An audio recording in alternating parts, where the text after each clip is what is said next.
아멘. 네, 우리 앞뒤 좌우 서로 함께 축복하면서 인사 나누시겠습니다. 사랑합니다. 축복합니다. 감사합니다. 네, 사랑합니다. 축복합니다. 감사합니다. 네, 우리 성가대도 우리 유아실도 밑층도 아래층 한 분 한 분도 주님의 은혜가 함께 하실 줄을 믿습니다.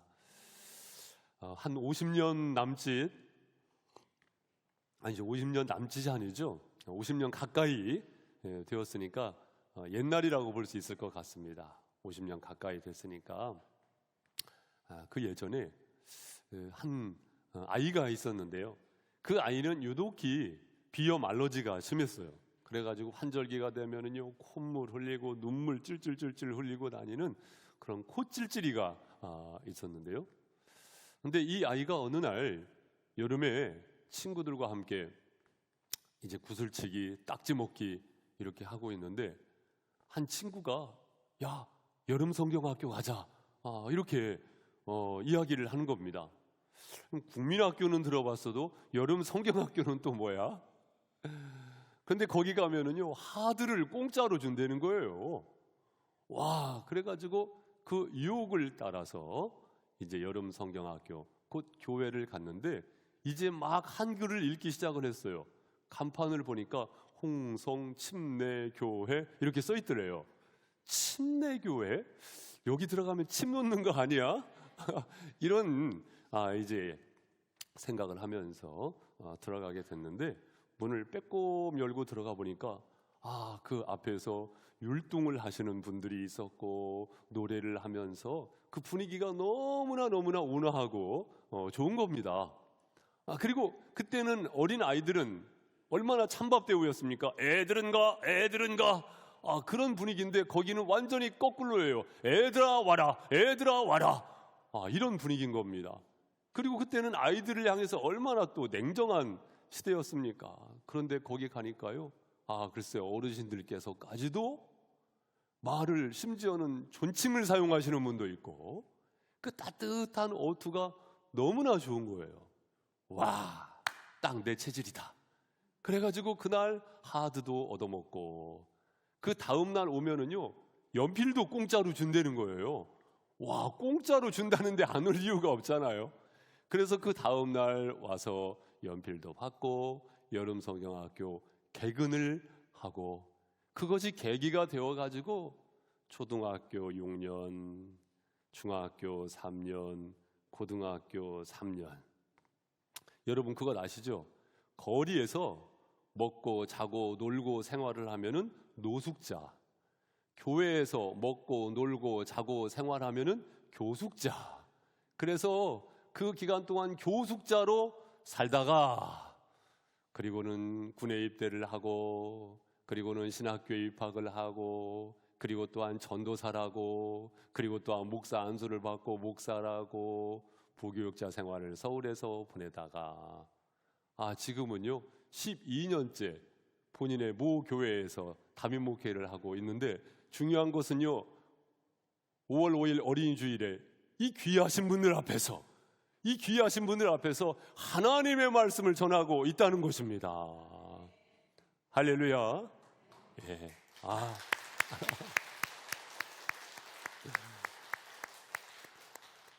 이 귀하신 분들 앞에서 하나님의 말씀을 전한다는 것, 누가요? 콧찔찔이가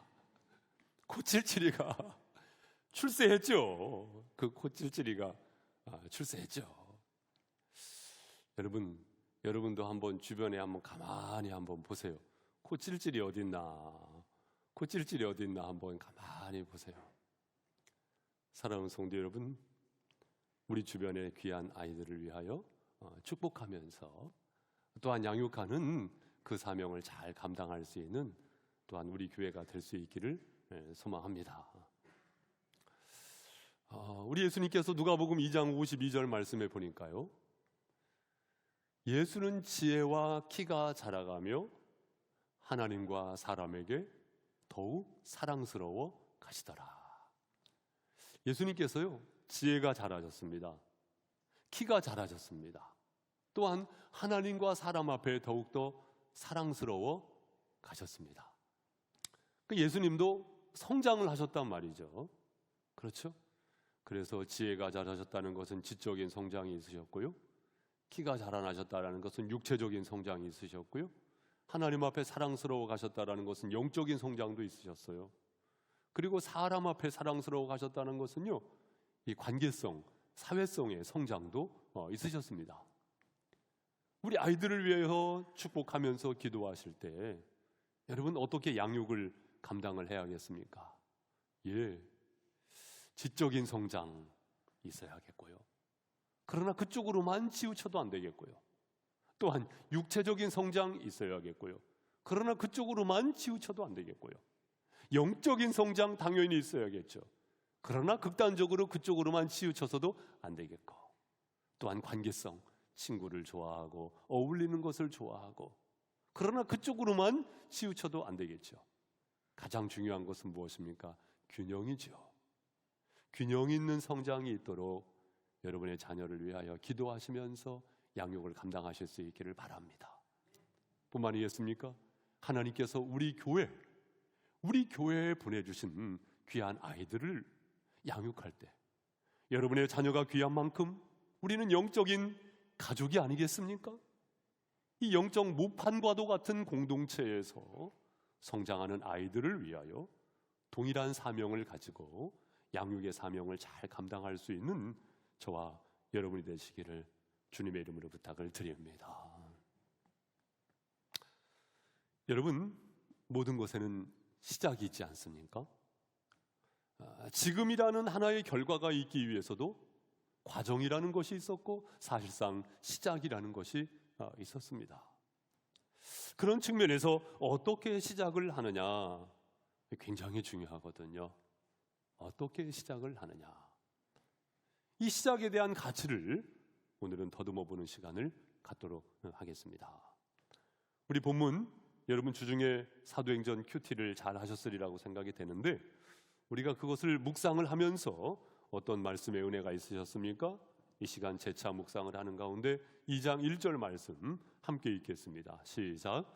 오순절날이 이미 이름에 그들이 다 같이 한 곳에 모였더니. 오순절 날에 한 곳에 모였다. 한 곳에 모여서 기도한 것이죠.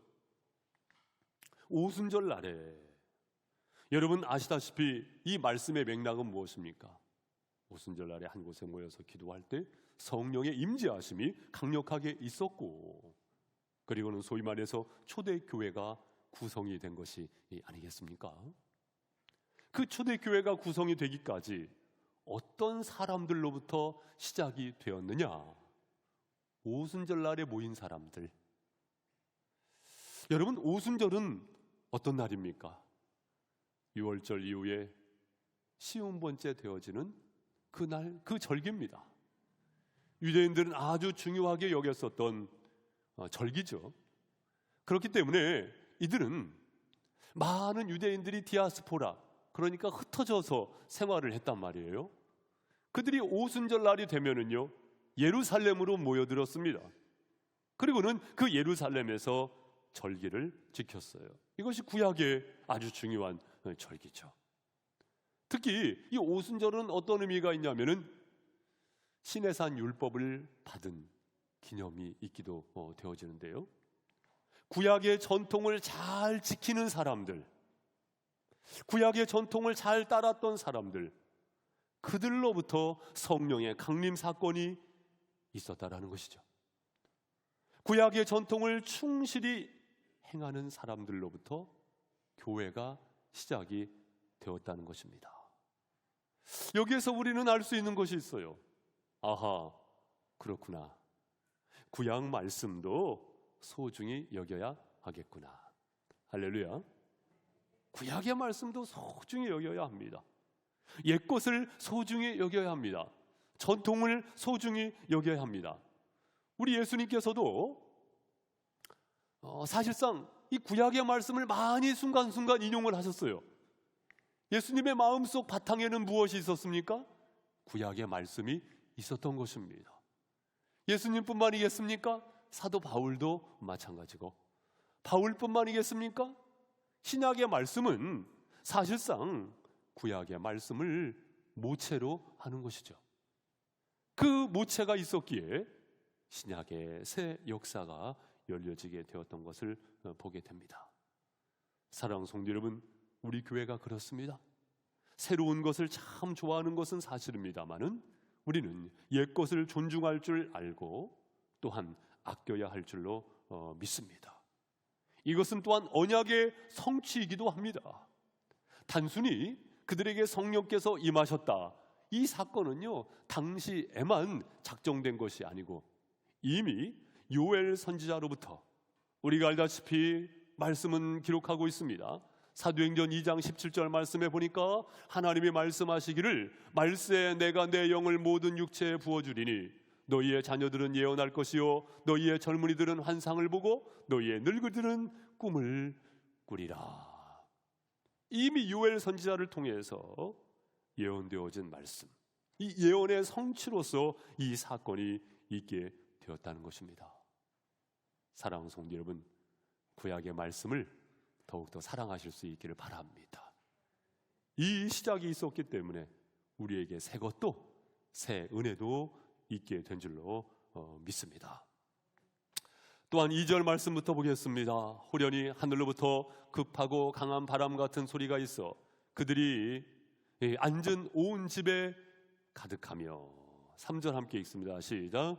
마치 불의 혀처럼 갈라지는 것들이 그들에게 보여 각 사람 위에 하나씩 임하여 있더니. 여러분, 이 말씀은 이 마가의 다락방에 함께 하였었던 오순절, 바로 그 절기를 따라서 모였었던 기도하는 사람들, 그들을 향해서 성령께서 어떻게 임하셨는가, 이것을 구체적으로 기록하고 있는 것을 보게 됩니다. 말씀 보신 바와 같이 하늘로부터 급하고 강한 바람 같은 소리가 있어. 소리, 청각적으로 경험했었던 것을 봅니다. 또한 3절 말씀과 같이 마치 불의 혀처럼 갈라지는 것들이 그들에게 보여 시각적으로 경험한 것을 봅니다. 이처럼 성경은 무엇을 기록하고 있냐면 그들의 경험은 확실한 경험이었다. 청각적으로도 또한 시각적으로도 하나님의 성령께서 임하시는 것을 경험하게 되었다. 이것이 하나의 획기적인 사건이 되는 것이죠. 그러면서 사도행전, 바로 이 사도행전 공동체가 시작이 됩니다. 여러분, 구약시대에는요 철저하게 안식 공동체였지 않습니까? 그래서 지금으로 말하면 토요일 날 안식일을 지킨 거예요. 그러나 우리는 주일을 지킵니다. 주일이 왜 주일입니까? 우리 예수님께서 십자가에 피 흘려 주시고 3일 만에 부활하셨기에 우리는 그 부활의 주님을 찬양합니다. 그 부활의 주님을 예배합니다. 그렇기 때문에 주일은 어떠한 날이냐? 그 기도는 부활의 주님을 향한 기도입니다. 그 찬양은 사망, 죽음의 권세를 이기신 부활의 주님을 찬양하는 것입니다. 하나님의 말씀의 선포, 그 말씀의 선포 안에는 아주 중요한 플롯, 주제가 사실상 선명하게 드러나 있는데 그것은 바로 부활의 주 예수 그리스도입니다. 할렐루야. 이것이 빠지면 안 되는 거예요. 주일 예배 가운데 이것이 빠지면 안 되는 것입니다. 우리가 예배하면 마음의 위안을 얻고 평안을 얻고, 여러분, 이것은 사실 부차적인 은혜고, 우리 예배의 표대는 무엇이냐? 부활하신 예수 그리스도, 부활하신 예수 그리스도, 생명 되신 예수 그리스도, 그 주님을 찬양하고 그 주님을 경배하는 것, 그것이 마땅한 예배인 줄로 믿습니다. 바로 그 전통이 이로부터 시작이 되는 것이 아니겠습니까? 그 전통이 이로부터 시작이 되는 것이죠. 사랑하는 성도 여러분, 우리 교회가 더욱더 성령의 임재하심을 사모하실 수 있기를 바랍니다. 내 심령 속에 무엇보다도 성령의 임재하심이 충만하기를 사모하실 수 있기를 바랍니다. 저는 기도합니다. 우리 교회 이 지역사회에 성령의 불이 임하게 하옵소서. 저는 기도합니다. 이 한반도 땅에 성령의 임재하심이 충만하게 임하시옵소서. 저는 기도합니다. 민족과 열방을 향하여서 이 세대 가운데 하나님의 성령께서 강력하게 임재하여 주시옵소서. 여러분, 내 생활도 그렇더라고요. 성령의 충만함을 잃어버리면 이미 영접하는 자, 곧 그 이름을 믿는 자들에게는 하나님의 자녀가 되는 권세를 주셨으니, 내가 예수님을 나의 주인으로 영접을 하면서 내 왕좌에 예수 그리스도를 이미 앉혀드렸음에도 불구하고, 물론 이로 인하여서 구원받았지만 지속적으로 내 생활 속에서 그 주님을 따르는 믿음의 삶을 살아가고 있는가? 사실은 그렇지 않은 경우가 많더라고요. 그렇기 때문에 우리가 허락받은 시간 속에서 과연 그 주님의 뜻을 이루어드리는 생활을 해야 함에도 불구하고 그 결실들이 사실은 빈약할 때가 있죠. 한 번 살기 때문에 일생 아니겠습니까?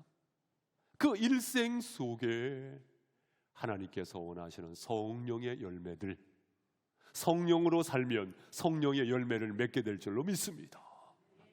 사랑과 희락과 화평과 오래 참음과 자비와 양선과 충성과 온유와 절제, 이 모든 것은 사실상 그 관계성 속에서 맺게 되어지는 열매 아니겠습니까?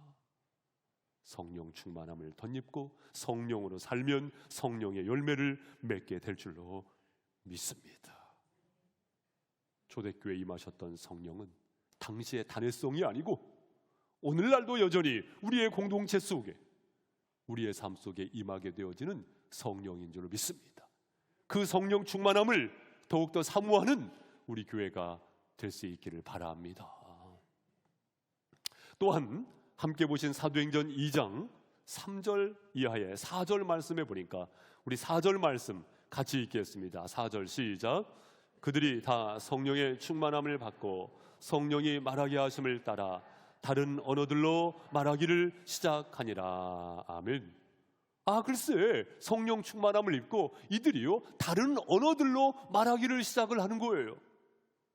이것에 대하여 5절에 보니까 그때 경건한 유대인들이 천하 각국으로부터 와서 예루살렘에 머물러 있더니 여러 유대인들이요 소동하면서 무엇을 이야기하게 되냐면 8절에 보니까 우리가 우리 각 사람이 난 곳 방언으로 듣게 되는 것이 어찌 됨이냐. 여러분, 대부분의 120문도는 갈릴리 사람들이었던 것으로 봅니다. 왜냐하면 7절 하반절에 보니까 다 갈릴리 사람이 아니냐. 당시에 갈릴리 사람들은요 이 후음 발음을 잘 하지 못했다고 그래요. 그래서 후음 발음을 잘 하지 못했기 때문에 주변인들이 많이 얕잡아 봤다고 합니다. 아니, 후음 발음을 하지 못하는 것과 얕잡아 보는 것은 무슨 상관이 있습니까? 그러니까 오늘날 우리가 이렇게 이해를 하시면 돼요. 여러분, 요즘에는 그렇지 않지만 예전에는요 사투리를 사용하면 수도권에서 깜봤어요. 얕잡아 봤습니다. 그러니까 이때가 그때라고 생각하시면 돼요. 발음이 뭔가 표준말과, 글쎄 무엇이 표준일지는 모르겠지만 어쨌든 간에 대중성이 약했었던 후음을 잘 발음하지 못하는 갈릴리 사람들, 그들을 사실상 얕잡아 봤다라는 것입니다. 그런데 그들이 다른 언어들로 말하면서 기도하는 것이 알아들어져요. 각 나라 방언으로서 알아들어지는 것입니다. 그러면서 11절 말씀해 보니까 그레데인과 아라비아인들이라 우리가 다 우리의 각 언어로 하나님의 큰 일을 말함을 듣는도다 하고, 하나님의 큰 일을 말함을 듣는도다. 표면적으로 볼 때는 알아듣기 어려운 말이었지만은 하나님의 큰 일로 알아듣게 됩니다. 여러분, 하나님의 큰 일은 무엇입니까? 구원 역사인 줄로 믿습니다. 하나님께서 생명을 얼마나 귀하게 여기시는지, 하나님께서 앞으로 어떠한 구원 역사를 이루게 될 것인지 그들이 기도하면서 고백하게 되어지는 것으로 각 나라 말로 알아듣게 되는 것입니다. 여기에서 우리는 아주 중요한 것을 알게 됩니다. 소통하게 되었다는 것입니다. 바벨탑 사건으로 말미암아 민족 공동체 안에서 사실은요, 서로 나눠지게 되는 것이죠. 서로 관계에 틈이 생기고 서로 관계에 금이 가게 되는 것이죠. 그러나 성령의 임재 사건을 통하여서 그들의 관계가 회복이 되고 소통이 됩니다. 여러분, 여기에서 아주 수학 공식과 같이 중요한 원칙을 찾을 수 있기를 바랍니다. 그것은 무엇이냐면 기도하는 가운데 소통이 이루어진다. 기도하는 가운데 공동체가 회복이 된다. 이 중요한 원리를 발견할 수 있는 저와 여러분이 되시길 바랍니다. 공동체가, 교회가 관계성이 연결이 되고 하나가 되는 비결은 여러분 기도입니다. 우리 옆에 계신 분에게 한번 말씀해 주십시다. 기도로 하나가 됩시다. 시작. 자, 기도로 하나가 됩시다. 자, 기도로 하나가 됩시다. 가정도 마찬가지입니다. 소통이 열려지기 위해서는 기도하는 거예요. 남편을 위해서 기도하는 아내, 아내를 위해서 기도하는 남편. 여러분 여쭤볼게요. 여러분 부부관계성 속에서 남편을 위해서 정말로 눈물로 적셔가면서 기도했던 때는 언제이십니까? 여러분 자녀를 위하여 눈물로 시간을 적셔가면서 기도했던 때는 언제입니까? 물론 잘해주죠. 내 새끼 잘해주죠. 예, 좋습니다. 그러나 정작 하나님께서 일하실 수 있도록, 하나님께서 역사하실 수 있도록 자녀를 위하여 눈물로 기도하셨던 때는 언제입니까? 여러분, 그 기도가 회복될 수 있는 이 자리가 되시기를 주님의 이름으로 축복합니다. 성도와 관계성 속에서 눈물로 기도할 때 정말 그 관계가 회복이 됩니다. 우리는 어떤 경우 관계가 헝클어져 있을 때에 그 관계를 어떻게 하면 풀 수 있을까? 여기에 비중을 둘 때가 있어요. 그러나 그 관계를 풀기 전에 하나님과의 관계를 회복하실 수 있기를 바랍니다. 사실상 그게 먼저라는 것입니다.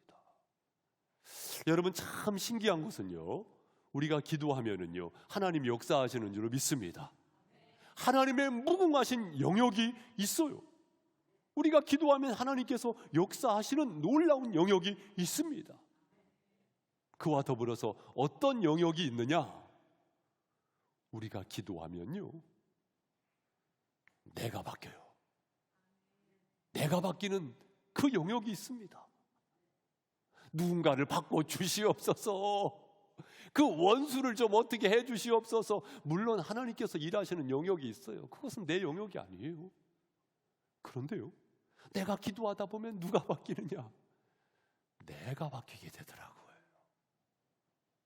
내 생각이 바뀌고, 내 보는 눈이 바뀌고, 내 선택의 순간 속에 하나님께서 주인 되셔서 바뀌어지는 일들이 있더라. 그것입니다. 여러분, 그렇기 때문에 기도가 열쇠입니다. 따라해 보세요. 기도가 열쇠다. 그렇습니다. 기도가 열쇠입니다. 여러분 인생 속에 그 열쇠를 놓치고 있는 분이 계시지는 않느냐, 그 말씀입니다. 기도가 열쇠입니다. 하나님 역사하시고 내가 변화가 되어지고. 제가 얼마 전 한 글을 봤는데 이 글이 참 너무나 감동이 돼서 우리 성도님들과 함께 좀 나누면 좋겠다 싶습니다. 이것은 미국의 뉴욕 대학의 부속 병원 이 재활센터의 입구에 그 벽에 걸려 있는 한 편의 시라고 하는데요. 그 내용에 보면 기도하는 가운데 이렇게 바뀌어지는 것이구나. 내 자신이 이렇게 바뀌어지는 것이구나. 참 감동이 되더라고요. 한번 들어보시기 바랍니다. 큰 일을 이루기 위해 힘을 달라고 기도했더니 겸손을 배우라고 연약함을 주셨습니다.